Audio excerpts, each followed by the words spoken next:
দিন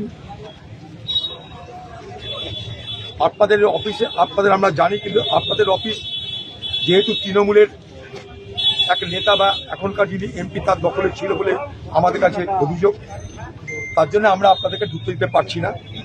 আমি বললাম এখানকার পুলিশের সঙ্গে 6টা মিটিং হয়েছে আমাদের, পুলিশও জানে এখানকার যে পার্টি অফিসটা আমাদের, এই পার্টি অফিস যার সেই জমির মালিক এখানে বসে আছে। এই পার্টি অফিসের এক একটা ইট আমরা বসিয়েছি, এখানকার সব মানুষ জানে, এখানকার পুলিশ জানে, সবাই জানে এটা আমাদের অফিস। কিন্তু এখানকার প্রশাসন যখন দেখলো আমরা আন্দোলন নেমে গেছি, পুলিশ এবং তৃণমূলের এখনকার যিনি নেতা বিজেপি থেকে গেছেন এনসিপিআর নাম দিয়ে আবু তাহের খান সাহেব সম্ভবত, তাদের কথা তারা ফেলতে পারছেন না, তাই তারা এখানে বাধা দিচ্ছেন। আমরা যখন সব কিছু বোঝালাম তারা বুঝতে পারলো, তারা তখন বলছে যে আপনারা একটু সময় দিন আমাদেরকে, আমরা এটা ফয়সালা করছি। আমরা বললাম 3 থেকে 4 দিন সময় দেওয়া হলো, যদি না হয় আন্দোলন আবার শুরু। মুর্শিদাবাদ সাংসদ আবু তাহের খানের দল তেমন ক্ষমতা নেই, তারপরেও দখল করতে পারছে না নিজেদের পার্টি অফিস। না, কারণটা হচ্ছে আবু তাহের খান নিজের গ্রামে ঢোকার ক্ষমতা নেই, পার্টি অফিস দখল করবে কি করে? সে যা কাজ করেছে এখানকার মানুষের ভোট নিয়ে, সে দল বেইমানি করে সে বিজেপিতে সামিল হয়েছে এনসিপিআই নাম দিয়ে, তাই তার এখানটায় এসে গ্রামের মানুষের মুখোমুখি হওয়ার ক্ষমতা নেই। তাই যার গ্রামের মানুষের কাছে এসে মুখোমুখি হওয়ার ক্ষমতা নেই, সে পার্টি অফিস দখল করবে কি করে? তাই সে আজকে পার্টি অফিস দখল করতে পারছে না। তাই আমাদের এখানকার শান্তিপূর্ণভাবে আমরা এই পার্টি অফিসে দখল পেতে চাই। বাংলার মানুষ আপনারা দেখে নিন, একটা শান্তিপূর্ণভাবে আমাদের নিজেদের পার্টি অফিস দখল করার ক্ষেত্রেও সেই তৃণমূল জমানার যে ঐতিহ্য, সেই ট্র্যাডিশন আজও চলছে। অর্থাৎ ক্ষমতায় থাকলে ক্ষমতার অপব্যবহার করো, সেই স্বনামেই থাক আর বেনামেই থাক। আজকে আবু তাহের খান তৃণমূল নামে ক্ষমতায় নেই, কিন্তু এনসিপিআই নামে ক্ষমতায় আছে। তাই স্বনামে ক্ষমতা বা বেনামে ক্ষমতা যে নামেই থাক, তাদের ক্ষমতা ভোগ করার এখনো ব্যবস্থা আছে সরকার পরিবর্তন হওয়া সত্ত্বেও।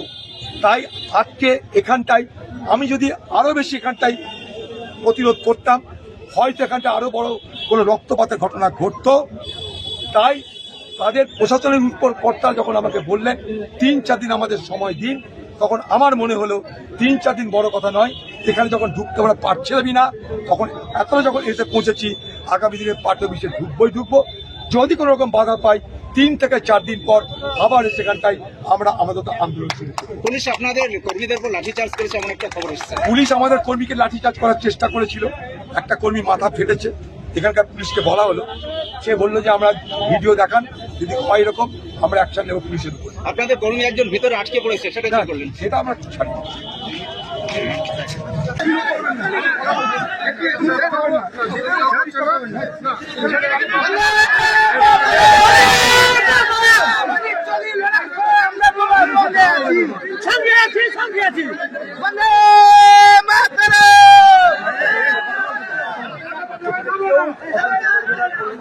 এই রাস্তার মুখটাকে ক্লিয়ার করতে হবে।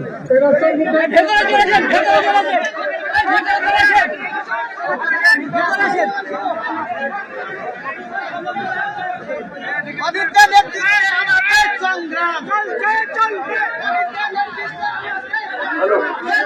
রাস্তাটা ফাঁকা করে ভিতরে চলে এসো, ভিতরে চলে এসো, ভিতরে চলে এসো,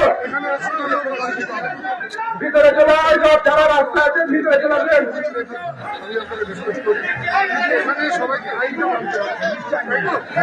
যেসব জাতীয় কংগ্রেসের শহীদ হন আপনারা পার্টি অফিসে আসুন। আমরা শান্তিপূর্ণ, আমাদের আন্দোলন শান্তিপূর্ণ আন্দোলন।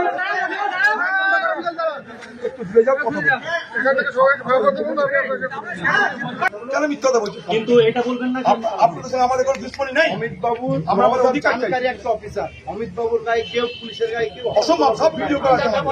অসম্ভব, না না, আমরা জানি আপনার গল্প সম্মান করি,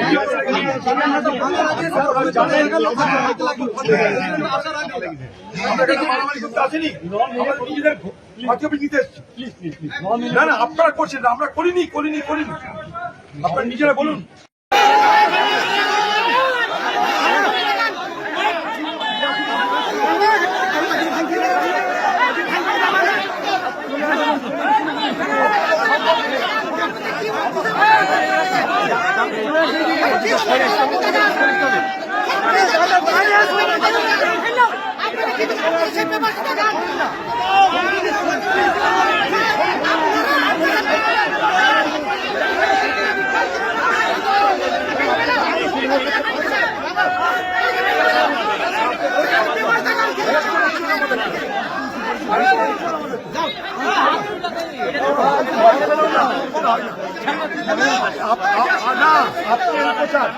পুলিশ আজকে প্রচার পুলিশ এনফোর্সমেন্ট করছে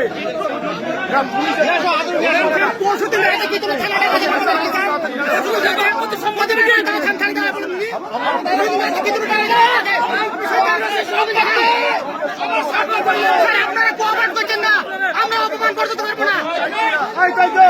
আপনারা কোঅপারেট করেন, আমরা জানি যে